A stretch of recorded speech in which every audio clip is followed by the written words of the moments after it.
ایک رات کا وقت تھا، مدینے کی گلیاں خاموش تھیں۔ خلیفہ دوم حضرت عمر بن خطاب رضی اللہ تعالیٰ عنہ حسب معمول گشت پر تھے تاکہ رعایا کی حالت جان سکے۔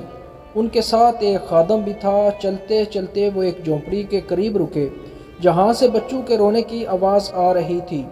حضرت عمر قریب ہوئے تو دیکھا کہ ایک بوڑھی عورت چولہے پر ہنڈیا رکھے کچھ پکا رہی ہے اور بچے رو رہے ہیں۔ حضرت عمر نے پوچھا، اے اماں، بچے کیوں رو رہے ہیں؟ بوڑھی عورت نے کہا، ان کے پاس کھانے کو کچھ نہیں، میں خالی ہنڈیا میں پانی ڈال کر جوش دے رہی ہوں تاکہ یہ سوچ کر سو جائیں کہ کھانا بن رہا ہے۔ حضرت عمر کا دل کانپ گیا۔ پوچھا، تمہیں خلیفہ کو شکایت کیوں نہ کی؟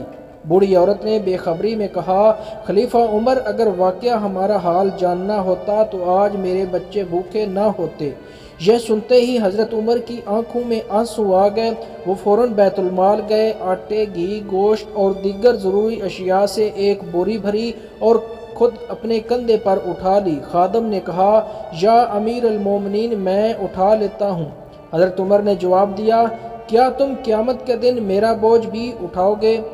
وہ خود بوری اٹھا کر جھونپڑی تک لائے، کھانا پکانے میں عورت کی مدد کی، بچوں کو اپنے ہاتھوں سے کھلایا اور تب جا کر واپس ہوئے۔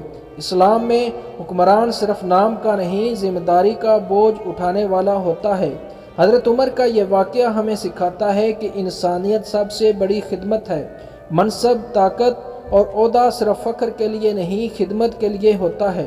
کسی غریب، یتیم یا محتاج کی فریاد سننا اللہ کے قریب لے جاتا ہے۔ اللہ پاک ہمارے ملک پاکستان میں بھی نیک اور اچھے حکمران عطا فرمائے۔ میری دعا ہے اللہ پاک ہم سب کو ہمیشہ شاد و آباد رکھے، خود بھی خوش رہیں اور دوسروں میں بھی خوشیاں بانٹیں۔ اللہ نگہبان۔